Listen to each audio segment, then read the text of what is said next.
नमस्कार, मैं लीजा और आप देख रहे हैं सबरंग समाचार।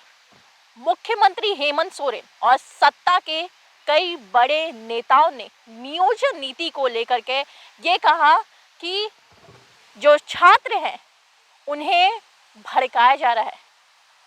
यूपी और बिहार से जो लोग हैं उनके द्वारा झारखंड के छात्रों को भड़काया जा रहा है। अब विधानसभा का अंतिम दिन, आइए जानते हैं अलग अलग नेताओं से जिस तरीके से सूबे के मुख्यमंत्री ने कहा कि यहाँ के जो छात्र हैं उनके अंदर आग भरी जा रही है नियोजन नीति को लेकर के, यूपी और बिहार के जो लोग हैं उनके द्वारा।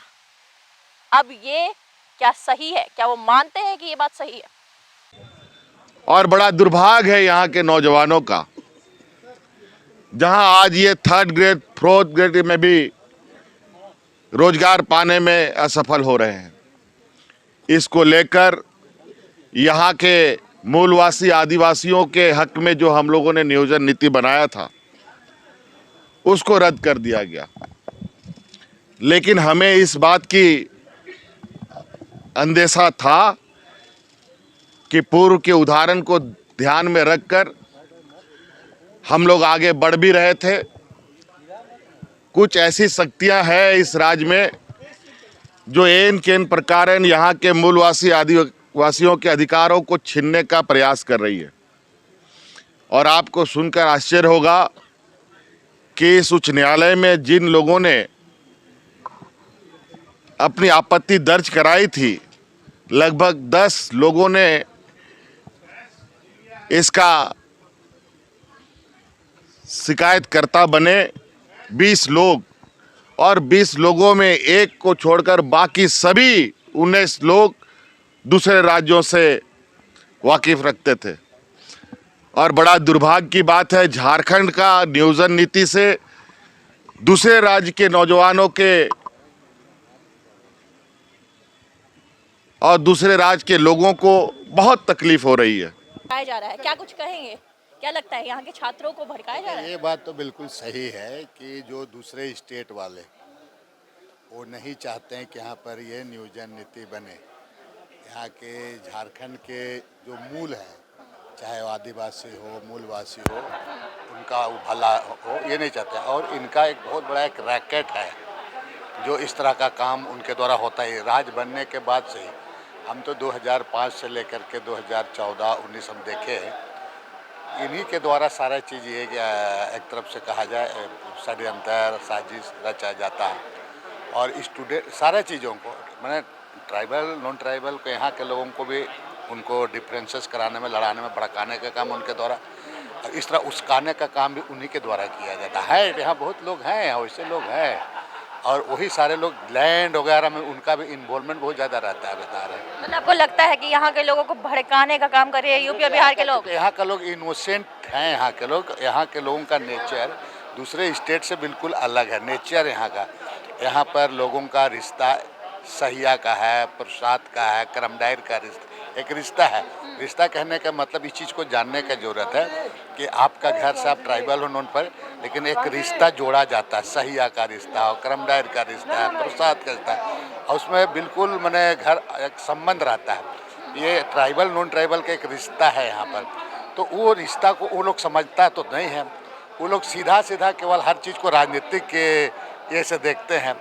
यहाँ का जो आबो हवा, यहाँ की जो संस्कृति है, परंपरा, वो अब तक नहीं समझ ले। बड़ा बड़ा भवन बना लेना, बड़ा बड़ा गाड़ी खरीद लेना। नियोजन नीति पे क्या कहेंगे? नियोजन नीति पे बताइए। नीति बिल्कुल होना चाहिए। और माननीय मुख्यमंत्री जी तो कहा है कि जैसा मैंने देखा है, एक कमेटी भी बनाई है विधायक लोगों का, एज रिलैक्सेशन में देने की भी बात चल रही है कि एज रिलैक्सेशन के संबंध में कहा है।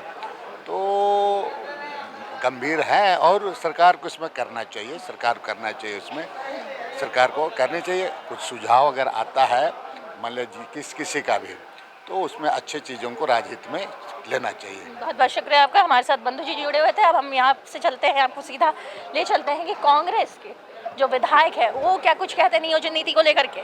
आगे की तरफ जिस तरीके से अभी कांग्रेस विधायक राजेश कच्छप जी हमारे साथ मौजूद है। हम इनसे जानने की कोशिश करेंगे कि नियोजन नीति जिस तरीके जो राज्य में यूपी बिहार के जो लोग हैं वो नियोजन नीति को भड़काने का काम कर रहे हैं। मतलब नियोजन नीति में आग फैलाने का काम कर रहे हैं, यहाँ के युवाओं को भड़काया जा रहा है। क्या आप इससे सहमत है? देखिए, सर्वप्रथम मैं भाजपा के साथियों से पूछना चाहता हूँ, ठीक है, कि आखिर वो जो रमेश हांसदा कौन है? वो जो रमेश हांसदा जो PIL किया, आखिर वो कौन है? आपके चैनल के माध्यम से मैं बताना चाहता हूँ, भारतीय जनता पार्टी का कार्यकर्ता है। क्या मुझे आपको क्या यह बात समझ में नहीं आएगी क्या कि दूसरे स्टेट के लिए यह कानून नहीं था? नियोजन नीति क्या था? खतियान आधारित। आपको जो यहाँ 10वीं 12वीं जो यहाँ से करा है उनके लिए भी करा, तभी हाईकोर्ट से उसको फटकार लग गया। नहीं, बिल्कुल ठीक है। सरकार ने माना भी उस चीज़ को कि ठीक है, जहाँ संशोधन करना है हम कर लेंगे, लेकिन सरकार पीछे भी नहीं हटने जा रही है।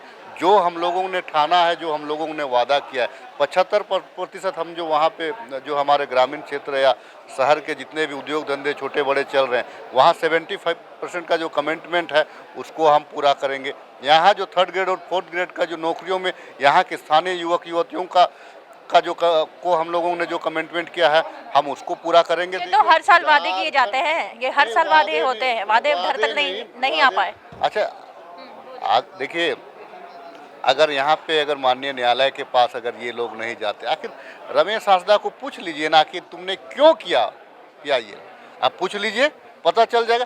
पार्टी से ऊपर बड़ा मेरा झारखंडी हित नहीं ना है, पार्टी से बड़ा झारखंडी हित नहीं है। सर्वप्रथम झारखंड है, तब फिर पार्टी हित है। पार्टी को भी लेकर के चलना है आपको। पार्टी से बड़ा झारखंडी हित नहीं, आपने शायद ये बात कही है। मैं गलती से वो मतलब मैं बोलते बोलते मेरा ये झारखंडी हित से बड़ा कोई भी हित नहीं होना चाहिए। सर्वप्रथम झारखंड के हमारे लोग सुरक्षित रहें, झारखंड हमारा आगे बढ़े, यहाँ के लोगों का सर्वांगीण विकास हो। युवाओं को नियोजन नीति, युवाओं को क्या हम लोग दे रहे हैं, संशोधन कर रहे हैं, हताश होने की जरूरत नहीं है। इसी आपको हम लोगों ने वादा किया है, वादा पूरा करेंगे। बहुत शुक्रिया। इनके वादे, अब देखने वाली बात है, इनके वादे हैं जो ये कर रहे हैं वो पूरे करते हैं कि नहीं।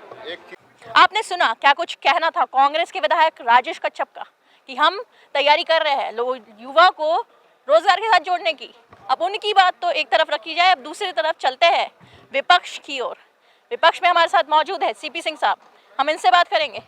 जिस तरीके से मुख्यमंत्री ने ये कहा कि यूपी और बिहार के लोग भड़का रहे हैं, यहाँ जो नियोजन नीति को लेकर के आंदोलन हो रहा है उस पर क्या कुछ कहेंगे? क्या ये आपको लगता है सही है, सही कहा गया उनके द्वारा? देखिए, जब कोई बहाना करना हो तो बिहार और यूपी पर आरोप लगा देना बड़ा आसान काम है। हमें जो काम करना है वो काम करना चाहिए। आप नियोजन नीति 2021 में लाए और उसके अंदर आपने ये कर दिया कि साहब जो बाहर से खास करके जनरल पिछड़ा वर्ग के जनरल लोग बाहर में यदि पढ़ाई 10वीं 11वीं के कक्षा में पास किया है तो उसको यहाँ नियोजन नीति का लाभ नहीं मिलेगा। दूसरा है, हिंदी और इंग्लिश को आपने हटा दिया। मेरा सुझाव, मैंने CM साहब को कहा था कि CM साहब आप हाई कोर्ट में एक अंडरटेकिंग दे दीजिए कि हम इसको कर रहे हैं लेकिन आपने उस बात को माना नहीं। दूसरा है, 1932 का खतियान लागू करना है तो आप महामहिम राज्यपाल फिर केंद्र को 9वीं अनुसूची क्यों भेजना चाहते हैं भाई? आप उसको लागू कीजिए ना। जब सारा सदन ध्वनि मत से एक होकर 1932 के खतियान का समर्थन किया है तो आप यहाँ लागू कीजिए। नियोजन नीति पे क्या कहेंगे उन छात्रों को, छात्र में आको? छात्र तो बेचारे बेबस हैं। आज जिन लोगों को नियोजन मिला हुआ था आज उनके ऊपर भी तलवार लटक गई।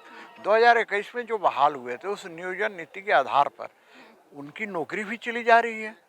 और जो नौजवान आज सड़कों पर हैं, इन सारे लोगों को अपेक्षाएं थी कि ये सरकार करेगी, लेकिन वो अपेक्षाएं सारी धूल धूसरित हो गई। सच्चाई ये है कि वर्तमान हेमंत सोरेन वाली सरकार एक भी व्यक्ति को नौकरी देना नहीं चाहता है। इसी प्रकार से बिहार, यूपी बाहरी भीतरी करते रह जाएगा।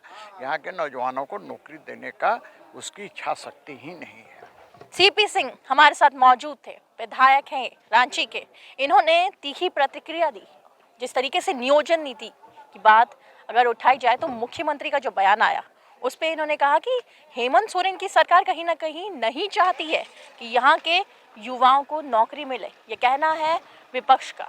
अब जिस तरीके से नियोजन नीति पे सरकार घिर रही है, उधर छात्र भी उनसे पे खफा नजर आ रहे हैं। अब देखने वाली बात है ये नियोजन नीति पे क्या कुछ सामने आता है। वैसे उन छात्रों ने 3 महीने का अल्टीमेटम दिया है कि अगर 3 महीने में नियोजन नीति को लेकर के कुछ नहीं किया गया तो वो आंदोलन पे उतरेंगे।